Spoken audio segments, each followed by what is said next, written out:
Estimados estudiantes, los saludo cordialmente por este medio y el día de hoy pues vamos a abordar algunos temas siempre relacionados con la presentación de informes de auditoría por parte de un contador público y auditor independiente o una firma de auditores si se están auditando por medio de una entidad jurídica de esta índole.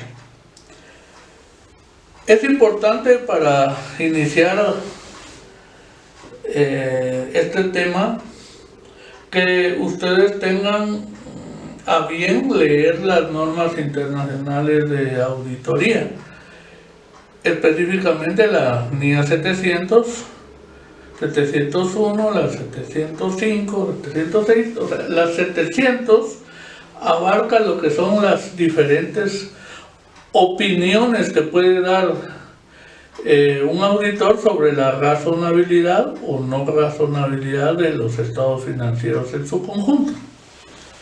Como ustedes bien saben y conocen, cuando se realiza una auditoría vamos a emitir una opinión o dictamen, como se conocía anteriormente, en donde el auditor, con base a su auditoría, con base a la evidencia que soportan sus papeles de trabajo, pues va a emitir, como dicen, una opinión o un dictamen si los estados financieros en su conjunto están bien o están mal, o parte está bien y parte está mal, para hablar en términos así sencillos. Pero ¿cuáles son los estados financieros en su conjunto? Generalmente son el estado de resultados, el balance general o balance de situación general, estado de flujo de efectivo y estado de cambios en el patrimonio. Estos estados financieros y las cifras y documentación que soportan esas cifras se tienen que auditar en forma completa. Y por eso, cuando plasmamos toda esa información en nuestros papeles de trabajo, todas las técnicas, todas las pruebas que realizó el auditor, entonces esos papeles de trabajo nos van a proporcionar esa evidencia que permita que en la mente del auditor pueda determinar si tienen materialidad, si están, si hay fraudes, hay indicios de fraudes, o si son errores los que se hallan o se detectan al momento de hacer la auditoría.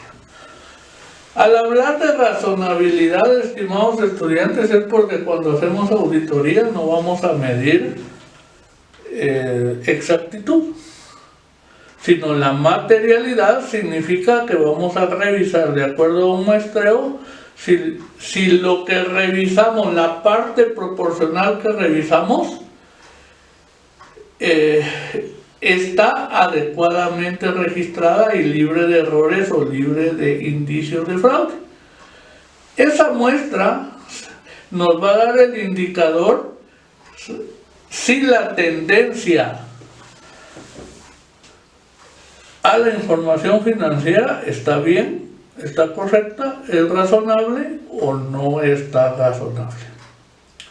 Entonces, cuando uno hace una auditoría, los papeles de trabajo son los que le van a dar a uno ese soporte para poder opinar. Por ello es recomendable, estimados estudiantes, que ustedes en sus papeles de trabajo dejen anotadas todas las observaciones, hallazgos y recomendaciones. Porque vuelvo a repetir, y ya lo comentamos anteriormente, esto es lo que va a servir para que el auditor pueda opinar. Pero repito, la auditoría, al ser por medio de una muestra y un muestreo, entonces prácticamente solo va a medir la exactitud. No caigamos en el error de poner en el dictamen o en nuestra opinión alguna salvedad que no tenga materialidad. Por ejemplo, que encontremos una diferencia de 100 quetzales, 200 quetzales en una cuenta que tiene un monto acumulado de 100.000, 200.000 quetzales. He visto dictámenes en donde hacen una salvedad por 100 quetzales, por 1.000 quetzales. Pues repito, nosotros no vamos a medir exactitud, sino razonabilidad. Eso sí lo deben ustedes de tomar en cuenta. Acá hay un pequeño esquema en donde dice, de acuerdo a las normas internacionales de auditoría, los tipos de opinión que existen actualmente de acuerdo a dichas normas. Y lo que nosotros conocemos como opinión limpia, de acuerdo a las NIAs, es una opinión no modificada. ¿Por qué razón? Porque el esquema es de que todo está razonable y todo está bien, de acuerdo a la auditoría realizada. Y esto lo podemos leer y ver la estructura de la opinión no modificada en la NIA 700. Pero ¿qué sucede si encontramos algunas deficiencias, algunas anomalías, errores y sobre todo si hay indicios de algún fraude? Entonces vamos a recurrir a la NIA 705, en donde nos da la estructura de los tipos de opinión modificada. Aquí es no modificada o limpia, y acá ¿por qué es modificada? Porque vamos a hacer alguna modificación a la opinión limpia. ¿Y cuáles son? Las opiniones modificadas con salvedades, negativa y abstención. Cuando recurrimos a una salvedad, tienen ustedes que considerar que tenga importancia relativa y que afecten por lo menos parte de los estados financieros. Les voy a poner un ejemplo. Estos son los estados financieros en su conjunto. Si todo está razonable, entonces van a ustedes a emitir una opinión no modificada. Pero si dentro de los estados financieros en su conjunto, por ejemplo, en el estado de resultados, hay una parte que no es razonable, por decirles algo, los gastos de venta, entonces acá amerita hacer una salvedad. Y generalmente en términos sencillos uno pone que en nuestra opinión los estados financieros auditados son razonables a excepción de lo indicado en la nota número tal que se relaciona con los gastos de ventas.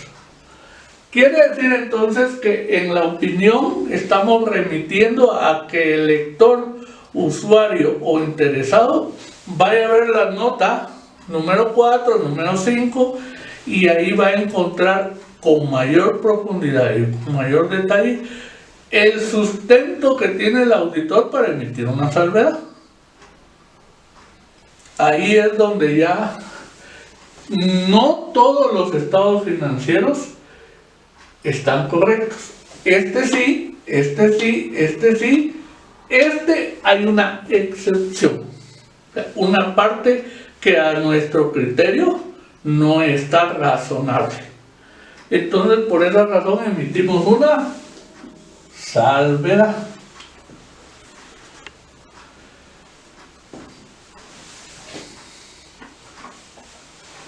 También puede estar en cualquiera de los estados financieros, ¿verdad? Si nosotros analizamos y hay muchas salvedades, tenemos que medir la importancia relativa. Porque, por ejemplo, las salvedades en cifras nos dan un 30-40% de irregularidades. Entonces, prácticamente, entre más salvedades encontremos, nuestra opinión va a ir encaminada a una opinión modificada negativa. ¿Y cuándo se emite una opinión negativa? Cuando los estados financieros en su conjunto no son razonables. Pero hicimos la auditoría, hicimos las pruebas, hicimos las revisiones y llegamos a la conclusión que los estados financieros no son razonables. La materialidad e importancia relativa es muy alta y por lo tanto en este caso la opinión es negativa o lo que antes se conocía como adversa. Ojo con esto porque ahí estamos opinando que no son razonables, pero sí realizamos la auditoría. Pero si no nos permiten hacer la auditoría, no nos permiten hacer nuestras pruebas, no nos dan la documentación para que nosotros podamos cerciorarnos sobre la razonabilidad de los estados financieros, entonces emitimos una opinión modificada de abstención. Yo no puedo opinar porque no me permitieron hacerlo, no puedo opinar porque no tengo los documentos de soporte, no puedo opinar porque ni siquiera me dejaron entrar a las instalaciones, no puedo opinar porque fui a hacer mis pruebas a un local, a una sala de ventas y no me permitieron hacerlo. Me negaron la papelería, me fueron a arrinconar un escritorio en un lugar no adecuado. O sea, el ambiente es hostil, podemos decirle, agresivo y negativo. Esto sucede en algunas oportunidades, porque vuelvo a repetir, los trabajos de auditoría no son bien recibidos, no mucho les gusta que vayamos a cerciorarnos si está bien o no está bien caminando financieramente la empresa, y por eso entonces le ponen a uno muchos obstáculos. Si sucediera esto extremo y entonces nosotros no podemos dar una opinión, entonces nos abstenemos de opinar. Simplemente decimos que no podemos opinar sobre la razonabilidad de los estados financieros en su conjunto en virtud de que la administración no nos permitió hacer el trabajo de auditoría.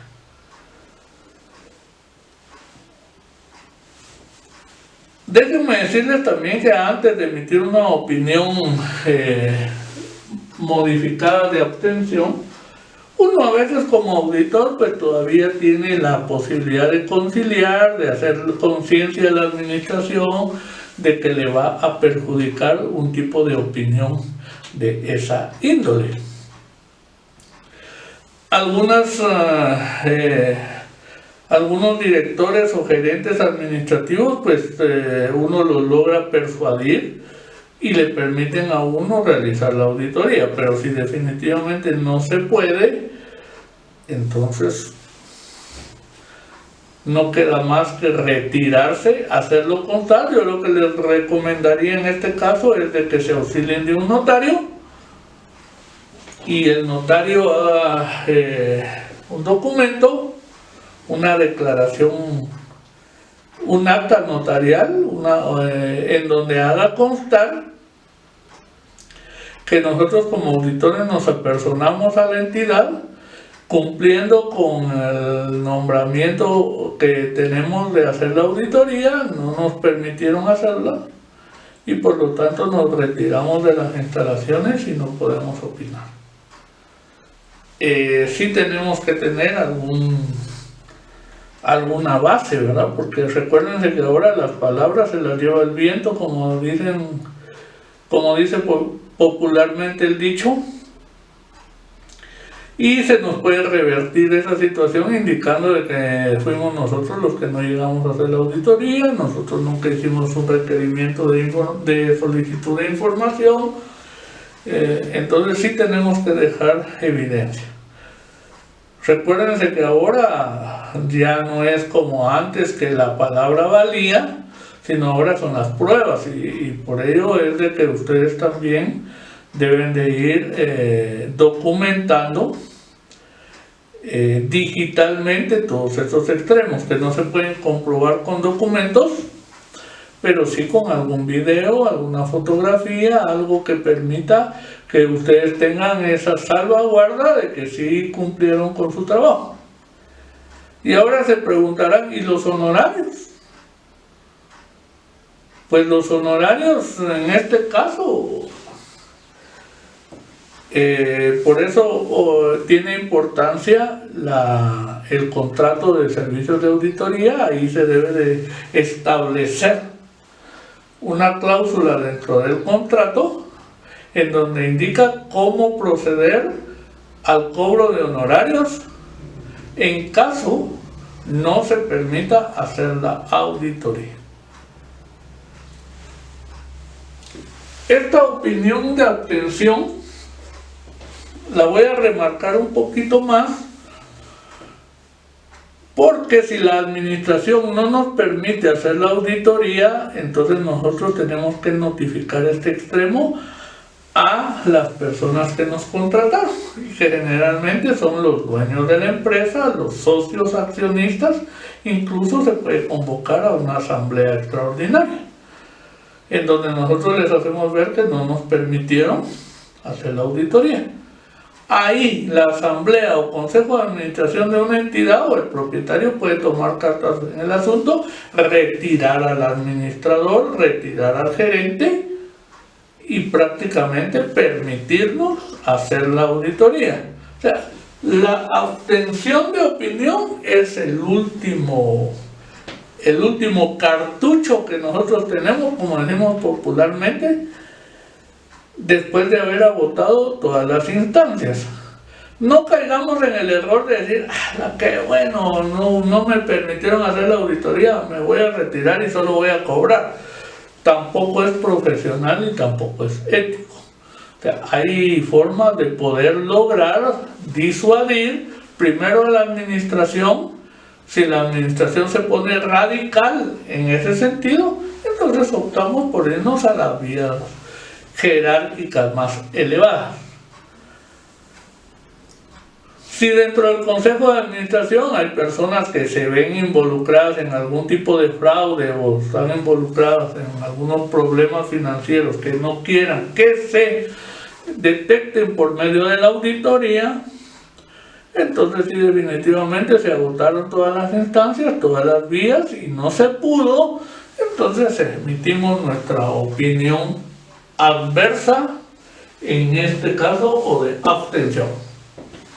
Repito, posiblemente la modificación que tengamos a la propuesta económica de honorarios es que vamos a cobrar los honorarios, más no los viáticos, porque no vamos a poder ir a hacer un trabajo prolongado.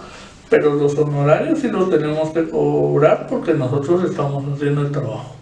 Que no nos permitieron profundizar en nuestros procedimientos, ese es otro asunto. Pero en este caso, por eso radica la importancia de hacer un presupuesto, porque ahí entonces podemos negociar o establecer los montos a los cuales podemos nosotros reducir en la propuesta económica al momento de que suceda un problema de esta índole. No profundizo en cómo estructurar los dictámenes porque los invito a que lean las NIA 700 y las sucesivas, porque ahí está la estructura de cómo realizar los diferentes tipos de opiniones que conoce ahora, antes era dictamen, opinión no modificada o opinión modificada. Muy bien, espero que con esta explicación quede abierta la posibilidad a resolverles cualquier inquietud o duda en el transcurso de la clase. El otro punto que vamos a tratar en esta clase, estimados estudiantes, es lo referente a las notas a los estados financieros y a las principales políticas y prácticas contables que tiene la entidad auditada. En el informe de auditoría, corto o largo, tenemos que hacer un extracto, anotar un extracto o un resumen de las generalidades de la entidad y de las principales políticas contables que ésta utiliza. Idealmente nosotros quisiéramos encontrar manuales, quisiéramos encontrar instructivos, quisiéramos encontrar que todas estas políticas estuvieran documentadas, pero lamentablemente no es así. En la mayoría de entidades, por lo menos a las que yo he auditado, no han tenido y no han proporcionado, por lo tanto, ese tipo de documentación. Por esa razón es de que nosotros recurrimos a los famosos archivos corrientes y permanentes, en donde solicitamos las copias de la información documental y legal para ir nosotros armando esos archivos y de ahí extraer la información que nos va a servir para hacer nuestras notas a los estados financieros. Pero repito, si las tuvieran ya, mira aquí está el manual, mira aquí está el instructivo, aquí está este documento que es las principales políticas que utiliza la empresa, qué bueno fuera. De todos modos, nos tendrían que dar copias para ir armando nuestros archivos. Eso sí es importante que ustedes lo consideren. Pero partiendo de que no hay ese tipo de información documental, entonces nosotros como auditores también tenemos que partir de algo, ¿no? Tenemos que pedir, aunque sea en forma separada o individualizada, ese tipo de documentos. Les voy a dar una estructura de las notas 1 y 2, pero no lo hago con el objetivo de que en el trabajo que tengan que hacer ustedes copien como yo lo estoy haciendo, sino lo que quiero transmitir es la idea de dónde sacar la información, porque si no nos la proporcionan, vuelvo a repetir, de forma formal, nosotros tenemos que hacer un requerimiento de información legal en donde pedimos todo eso. La nota 1, podemos partir de las generalidades de la entidad. O sea, nosotros debemos de conocer a la entidad a la que vamos a auditar. Ese es parte del examen de auditoría o de la investigación que debemos de realizar. Y para eso generalmente lo que podemos y nos sirve nos sirve mucho es pedir la escritura constitutiva. ¿Por qué la escritura constitutiva? Porque recuérdense que es la ley interna de la entidad. En las cláusulas de la escritura constitutiva ahí dice quiénes son los socios fundadores, indica el objeto, a qué se dedica la entidad actualmente y a qué se puede dedicar en el futuro. Está la razón o denominación social, está el nombre comercial, está el capital autorizado, suscrito, pagado. Ahí indica también la forma como se realizan las asambleas ordinarias, extraordinarias, quiénes son el consejo de administración y cómo se conforma, las principales atribuciones. O sea, ahí nos indica todo.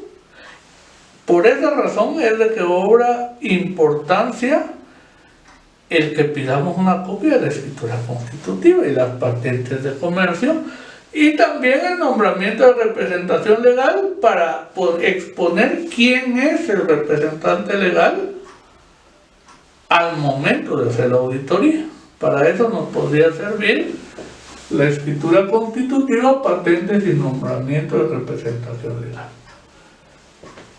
Entonces, si no tenemos documentos así específicos, vayamos y pidamos en el transcurso de la auditoría, pues no en el transcurso, sino al inicio de la auditoría, todos esos aspectos legales. Leamos la escritura constitutiva y de ahí vamos a extraer las partes que necesitamos exponer. ¿Por qué las vamos a exponer en nuestro informe de auditoría? Porque ahí denotamos que en realidad conocemos la entidad, a qué se dedica la entidad. Si no lo anotamos y solo vamos a hacer el trabajo, entonces en realidad, ¿qué estamos haciendo? Primero conozcamos las interioridades legales de las entidades para poder con mayor acierto hacer nuestra auditoría de campo. La nota número 2 es donde ya describimos las principales políticas y prácticas contables. Por ejemplo, podemos poner la representación monetaria de los estados financieros. De acuerdo al Código de Comercio, nuestra unidad monetaria es el quetzal y la contabilidad debe estar registrada en quetzales. Pero hay muchas entidades que ya en la actualidad manejan moneda extranjera. Entonces ahí hacemos también la anotación que la representación monetaria de estados financieros es en quetzales. Sin embargo, por manejar divisas o moneda extranjera, hacemos la conversión y debemos de explicar la forma como manejemos la tasa de cambio. Si vamos a utilizar la tasa de cambio de referencia del Banco de Guatemala, si vamos a utilizar la tasa de cambio de referencia de los bancos donde la entidad tiene sus recursos financieros, eso lo debemos de explicar en donde dice presentación monetaria de los estados financieros. Es importante también que otro medio que nos da mucha información es el RTU, la constancia del registro tributario unificado. Y ahora que es digital, pues mucho más. Ahí podemos nosotros extraer en el RTU, por ejemplo, el número de identificación tributaria, el domicilio fiscal, si el representante legal que aparece en este nombramiento está registrado en la SAT, quién es el contador, porque tiene que tener un contador registrado, a qué impuestos está afiliado el contribuyente jurídico o la entidad objeto de auditoría. Entonces, toda esa información la obtenemos del RTU. Entonces ya vamos con dos documentos importantes que ustedes deben de considerar: escritura constitutiva y RTU. Las patentes nos sirven para ver cómo se registraron en valga la redundancia, en el registro mercantil. Entonces, en resumen, cómo está inscrito en la SAT, en el registro mercantil, y si hay algún otro tipo de registros por la actividad económica a la que se dedica la entidad, también debemos de conocer y obtener copias de esos documentos. Otra parte importante que debe de anotarse en la nota número 2 es el método de reconocimiento de los ingresos, gastos y costos.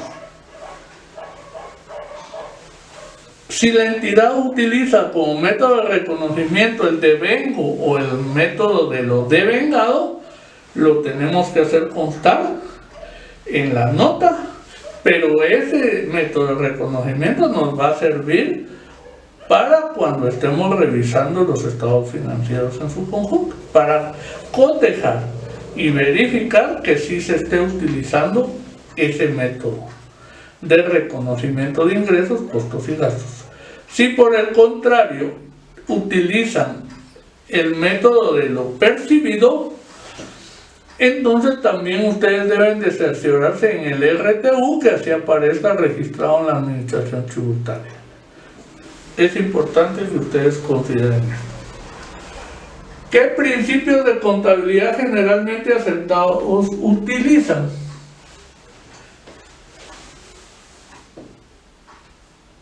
El Código de Comercio solo dice que se deben de utilizar principios de contabilidad generalmente aceptados. Ahora yo me pregunto, y ustedes se podrán preguntar también, pero ¿cuáles son los principios de contabilidad generalmente aceptados? Los principios que el Instituto Guatemalteco de Contadores Públicos utilizaba en sus guías de auditoría y de contabilidad antes de que se legalizara el Colegio de Contadores Públicos de Auditores, y que se utilizaron mucho tiempo relacionados con la legislación tributaria.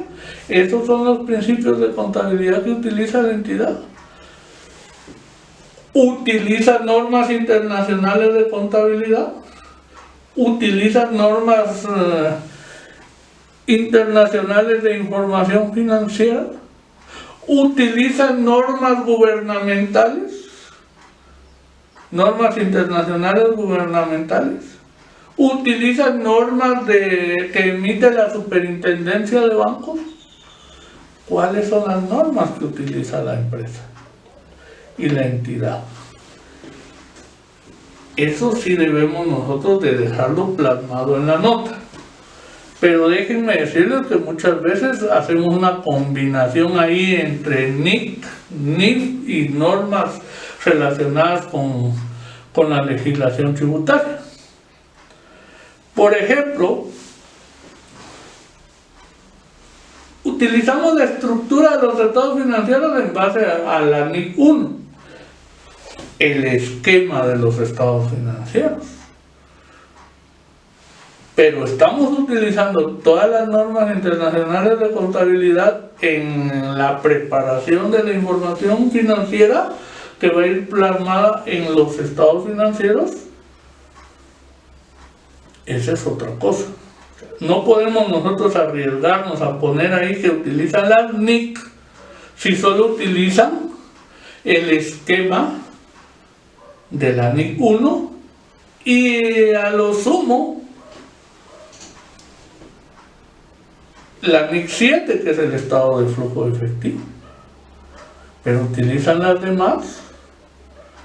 Entonces todo eso es lo que nosotros debemos de analizar, y también esa información nos sirve si por ejemplo, cuando en nuestro cuestionario de control interno nosotros lanzamos la pregunta ¿qué principios de contabilidad generalmente aceptados utilizan? Y nos ponen NIC, nos ponen NIF.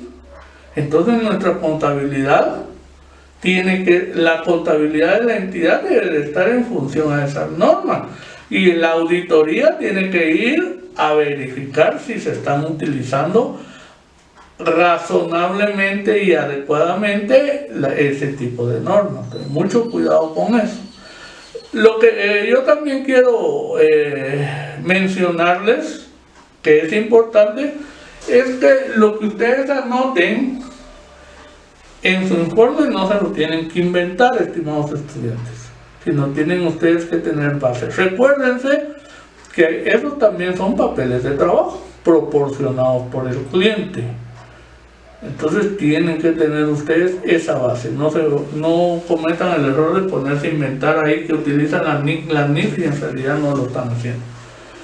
¿Por qué les comento esto? Porque para mí, o según mi criterio, los principios de contabilidad generalmente aceptados no están definidos legalmente. No hay una ley o no hay una modificación al Código de Comercio que aclare cuáles son los principios de contabilidad generalmente aceptados. Por lo tanto, deja abierta la posibilidad a que los comerciantes y contribuyentes utilicen el que mejor les convenga. Es mi criterio. ¿Cuáles son las bases de evaluación del patrimonio? Recuérdense que el patrimonio se compone de activos, pasivos y patrimonio neto. No es lo mismo patrimonio que patrimonio neto. Patrimonio neto es lo que antes se conocía como capital, activos, pasivos y capital. Ahora, patrimonio es todos los bienes y derechos, obligaciones y adeudos y el capital, o sea, todo en forma integral. Ahí debemos nosotros anotar cómo evaluamos y qué reservas registramos en la contabilidad. No, yo digo registramos, pero me estoy poniendo desde el punto de vista de la empresa. Pero desde el punto de vista del auditor, lo que deben de conocer e indagar es las bases de evaluación del patrimonio que utiliza la entidad. Por ejemplo, en las cuentas por cobrar, cuáles son las políticas para los cobros, qué documentos de respaldo tienen o utilizan para garantizar la recuperación de esas deudas. La reserva para cuentas incobrables las calculan sobre el 3% que establece la ley de actualización tributaria o tienen otra política. Eso es lo que ustedes deben de conocer. En el caso de los inventarios, se utilizan la evaluación de inventarios de acuerdo a la NIC 2 y si no la utilizan, ¿qué método es el que emplean? El PEPS, el web, promedio simple, promedio ponderado, costo histórico, etcétera, etcétera. Eso es lo que ustedes deben de ir ya indagando. En el caso de los activos no corrientes, tangibles e intangibles, también deben de anotar ahí si utilizan qué método de depreciación utilizan, si es el que está en función a la legislación tributaria o cualquier otro autorizado por la administración tributaria que le sirve a la entidad de forma que pueda determinar su valor en libros de manera más eficiente. Ahí deben de anotar los porcentajes o los métodos que van a utilizar para las depreciaciones, amortizaciones y otro tipo de evaluaciones. Voy a borrar y voy a continuar con estas políticas.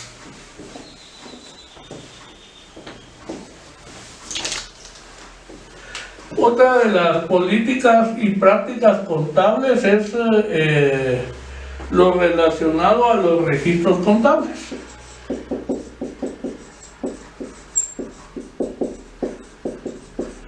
Ahí deben de anotar también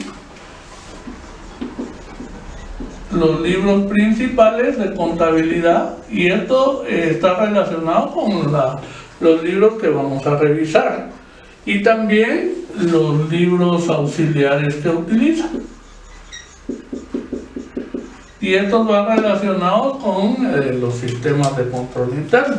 Libros principales, el inventario, diario o primera entrada, mayor y centralizador y estados financieros. Los libros son manuales, son computarizados.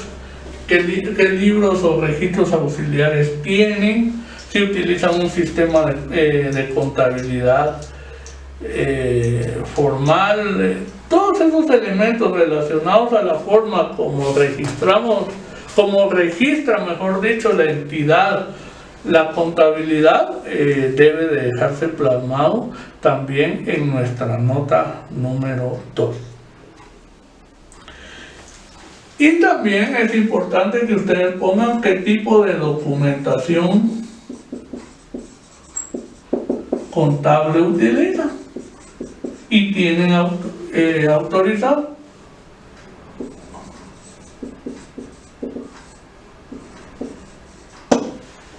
Utilizan facturas manuales, facturas electrónicas, utilizan facturas especiales, utilizan facturas cambiarias, notas de crédito, notas de débito, o sea, todo eso es lo que ustedes también extraen de su cuestionario de control interno.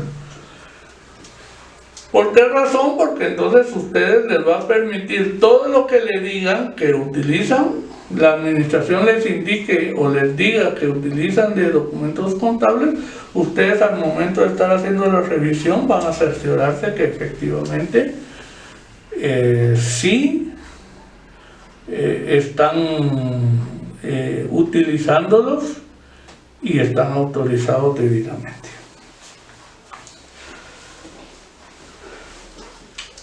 Por último, hay otros en donde ustedes van a anotar algunas políticas administrativas, pueden ser también financieras, contables, que sean muy particulares de la entidad auditada.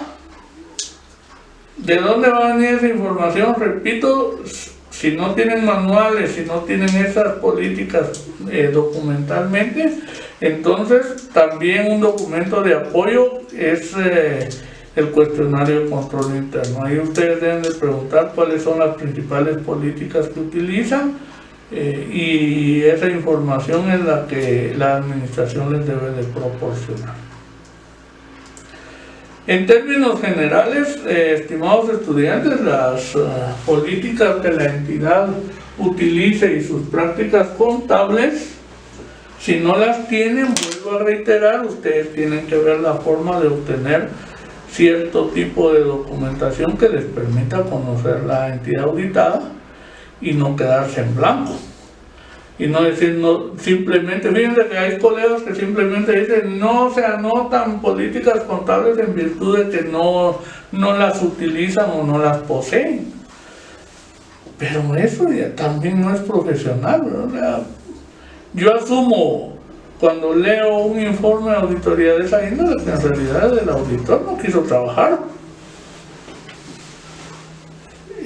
Ustedes deben de ser, como dicen, quisquilloso, desconfiado, tienen que ver de qué forma obtienen la información y logran hacer los procedimientos que ustedes quieren hacer y que necesitan hacer para que toda esa información les permita con mayor acierto y con mayor soporte poder emitir una opinión, cualquiera de las que ya vimos y comentamos anteriormente. Muy bien,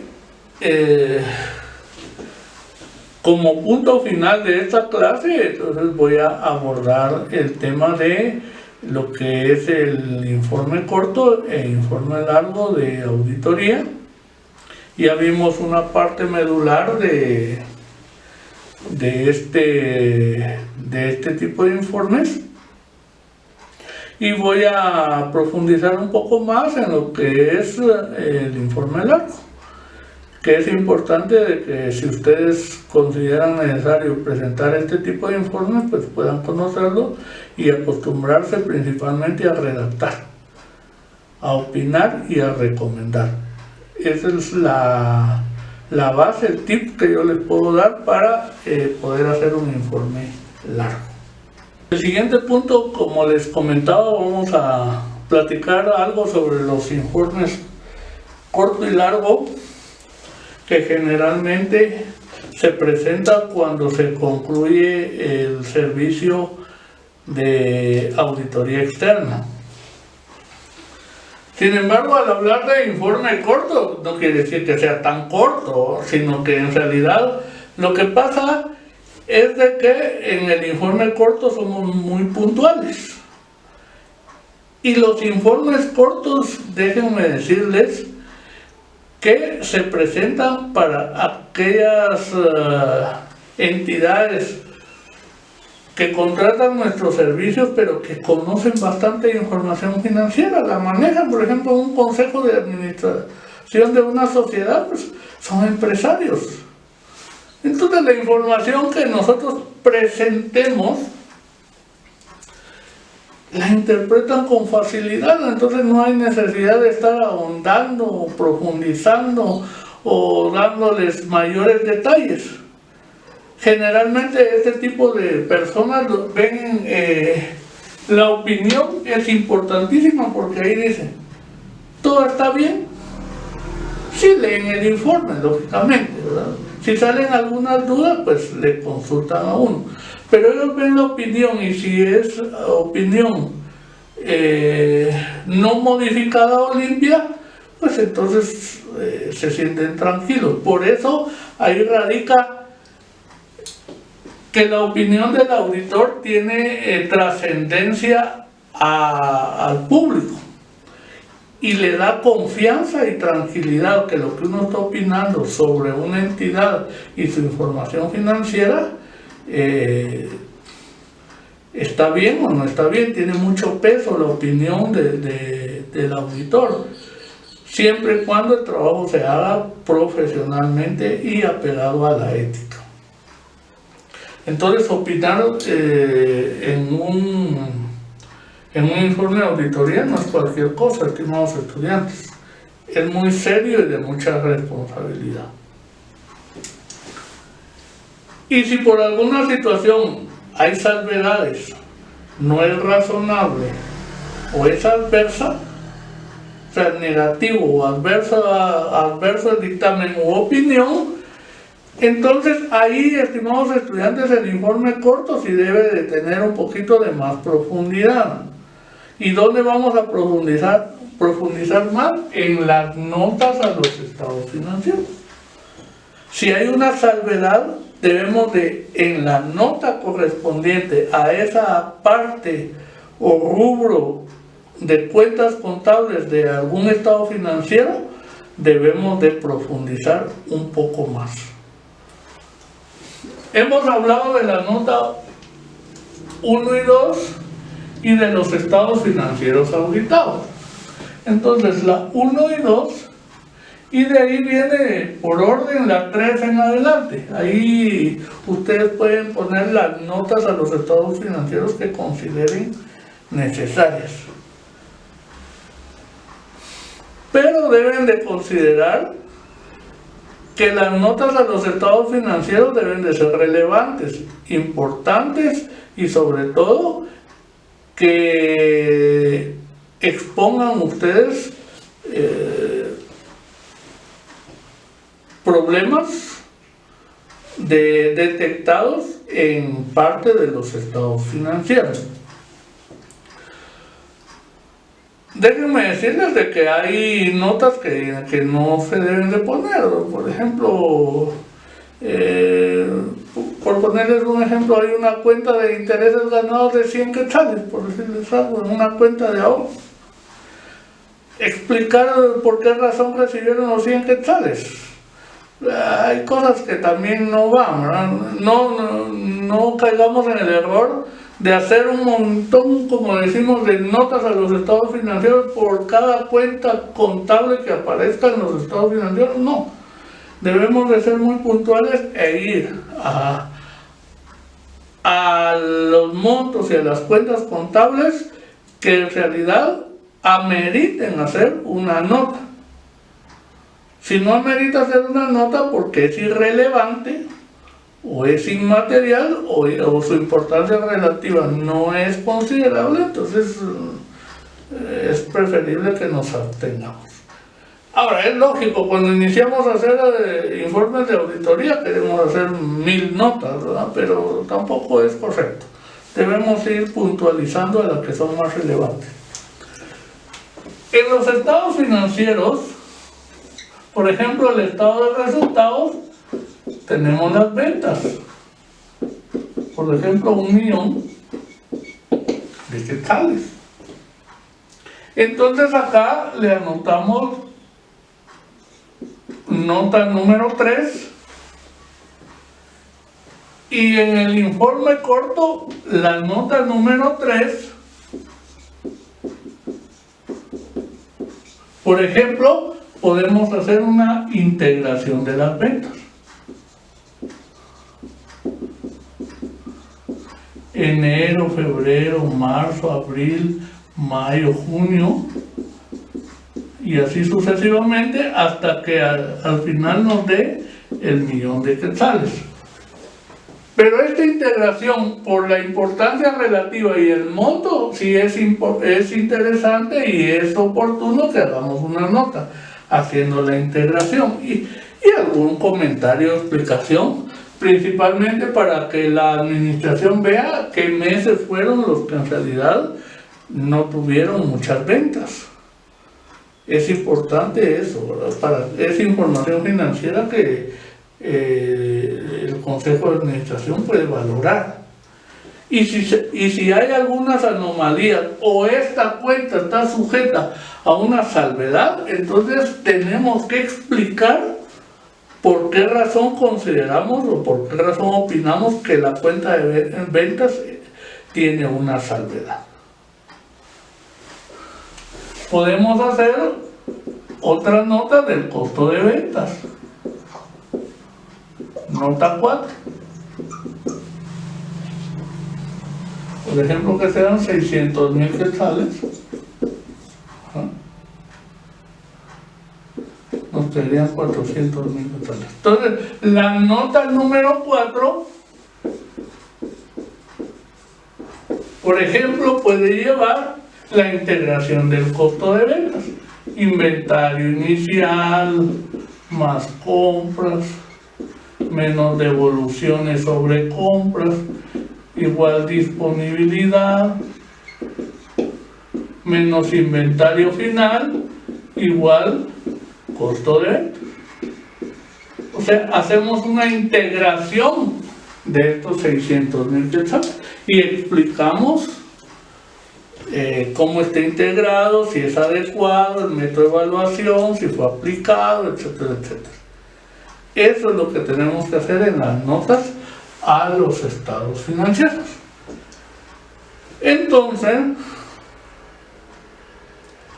si fuera una opinión negativa o adversa, en cada nota de los estados financieros debemos de hacer ver por qué es negativa y por qué es adversa. ¿Por qué nosotros nos formamos un juicio y decimos los estados financieros no son razonables en su conjunto? ¿Por qué razón? Y el documento que nos apoya para dar a conocer o que sustenta o que respalda la opinión negativa o adversa van a ser las notas a los estados financieros. Mucha atención con esto. Los papeles de trabajo nos sirven de medios de soporte para nosotros como auditores. En ningún momento podemos aceptar de que, por ejemplo, el Consejo de Administración quiera que como parte del informe nosotros adjuntemos los papeles de trabajo. Esos nos pertenecen y no los podemos dar a conocer a menos que los papeles de trabajo sirvan de prueba en algún juicio. Por ejemplo, si los papeles de trabajo le sirvieron al auditor para opinar que hay indicios de fraude, demandan a la persona o a las personas, entonces el juez que esté llevando esa demanda puede solicitar que el auditor muestre sus papeles de trabajo para que se profundice o se evidencie y le sirva de mayores recursos o pruebas al juez para poder emitir una sentencia. Esa sería la única forma por la cual nosotros podríamos entregar nuestros papeles de trabajo. Pero de lo contrario son propiedad del auditor, de acuerdo a las normas de auditoría, y por lo tanto no nos tenemos que adjuntar. Ni tampoco deben de servir de medio para rehacer contabilidades. Esa no es la finalidad de los papeles de trabajo. Los papeles de trabajo sirven para que les sirvan como elementos de criterio o de juicio al auditor para poder emitir una opinión. Para eso son. Y para demostrar que hicimos nuestras pruebas de auditoría, que cumplimos con nuestra planeación y con nuestras guías.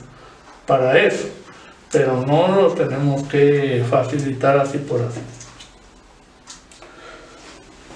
Entonces, estimados estudiantes, el informe corto es la opinión o dictamen, estados financieros auditados, y ahí vamos a referenciar las notas a los estados financieros. Repito, Las notas a los estados financieros no deben de saturarse, deben ser muy puntuales y principalmente cuando hay salvedades o una modificación a la opinión, esas notas a los estados financieros sí sirven de información financiera para las personas que requirieron de nuestros servicios.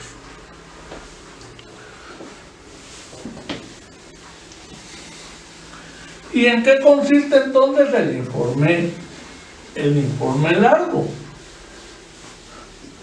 Pues el informe largo tiene el mismo contenido del informe corto, lo único que le vamos a agregar lo que es la carta a la gerencia.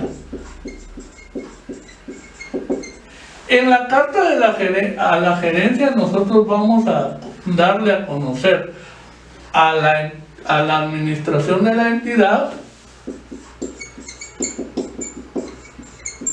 debilidades de control interno. Y ahí debemos no solo de describirlos, sino que podemos anotar nuestras conclusiones de por qué se dan esos problemas y da pie a que demos nuestras recomendaciones.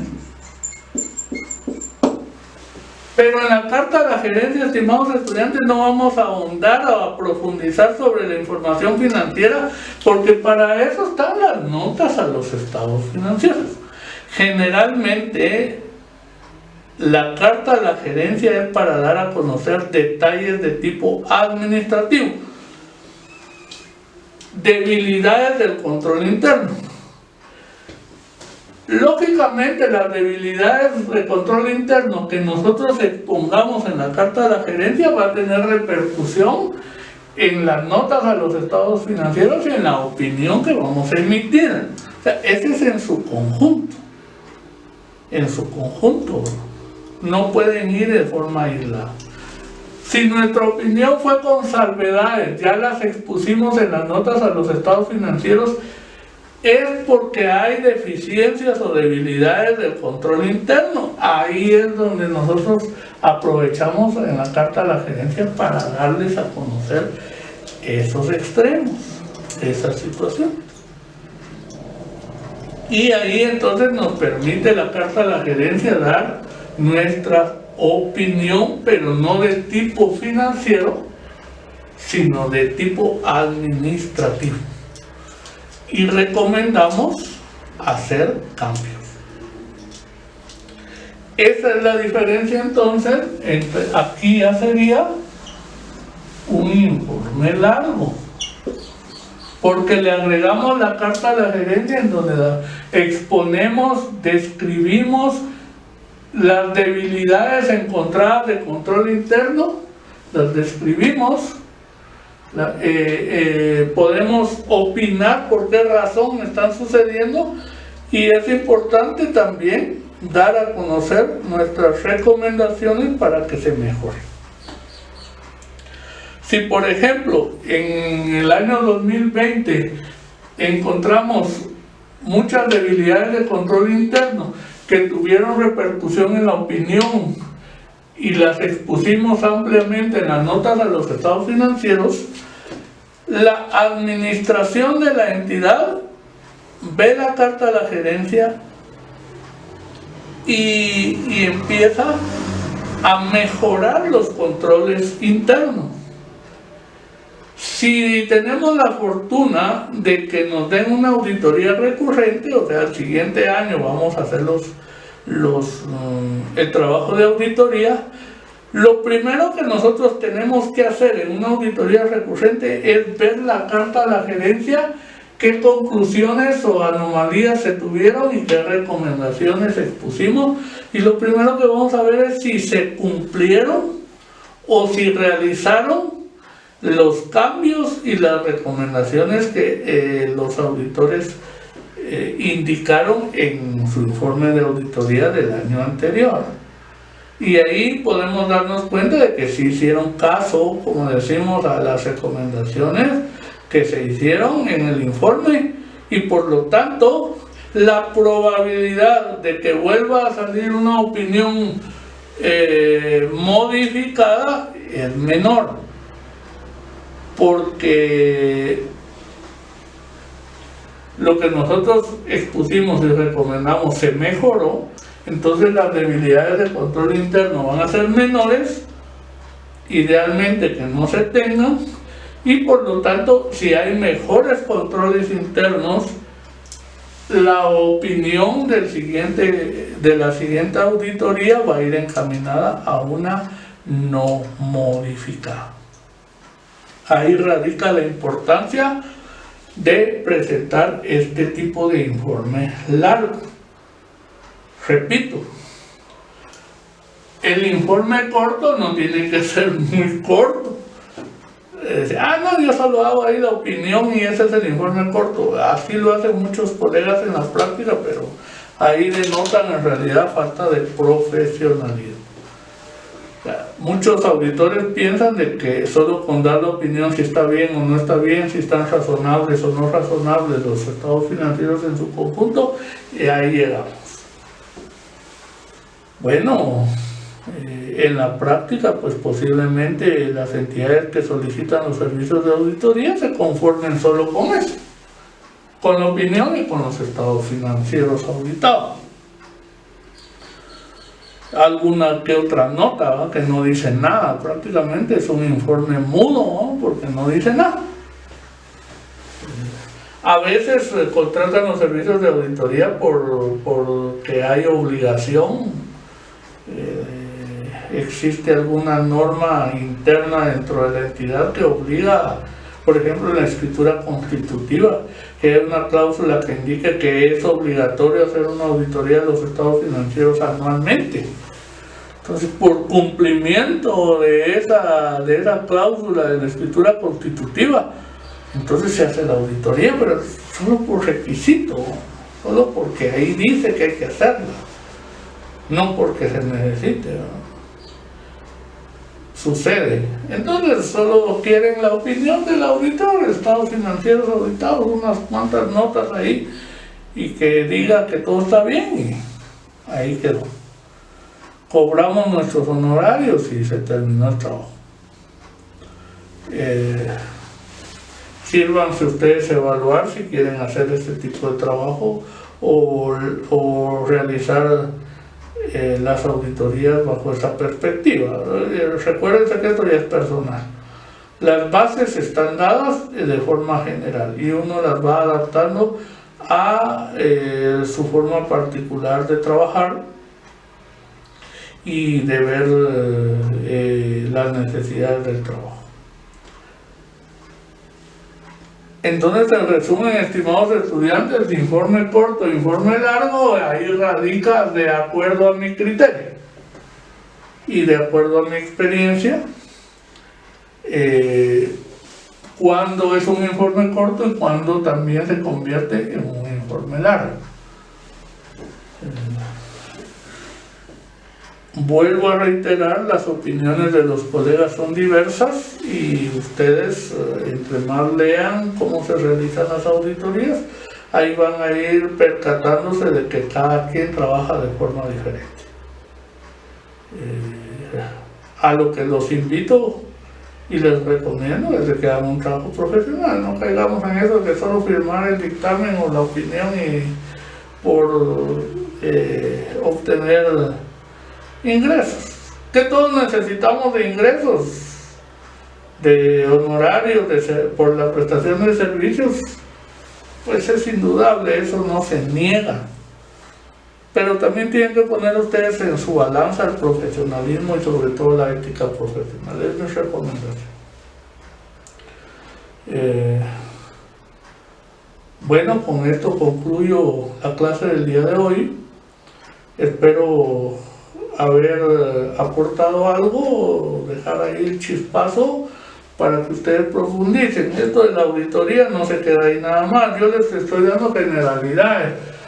Otra cosa ya estar haciendo la carta a la gerencia, redactándolos. Ahí también, antes de concluir, es importante que ustedes ya empiecen a acostumbrarse a plasmar sus ideas por escrito. Los informes son escritos. Entonces, si no podemos todavía, o no, no es que no podamos, no queremos entrarle a escribir, a dar a conocer por escrito nuestras ideas, nuestras opiniones, entonces es el momento que lo hagan. El momento que lo hagan, porque la conclusión del trabajo de auditoría es entregar el informe. Entregar el informe es nuestra carta de presentación para que digan si hicimos un trabajo adecuado o no. Que van a haber personas que están conformes, inconformes es otra cosa, pero nosotros nos vamos a sentir satisfechos con entregar un informe corto, sustentable o un informe largo. Es cuestión de criterios y de cómo quieran ustedes trabajar. Reitero, en lo personal yo generalmente presento informes largos, con sus excepciones, ¿verdad? Que ahora hay entidades que le piden un informe corto, pero esa solicitud no es de que yo por mi propia voluntad lo haga, sino que muy puntual. No se vaya a ahondar mucho, yo necesito ver conclusiones ahí en las notas a los estados financieros y la opinión si está bien o no está bien, cómo está marchando la empresa, puntual. Entonces, ¿para qué me voy a poner a hacer una carta a la gerencia si no va a servir de nada? Pero es a solicitud, de lo contrario generalmente hago informes largos. Bueno, con esto espero que, vuelvo a repetir, espero de que sirva también para algún tipo de discusión, de aportes, de ideas, para la clase que estamos realizando. Les deseo todo lo mejor, cuídense mucho y bendiciones para todos ustedes y sus familias.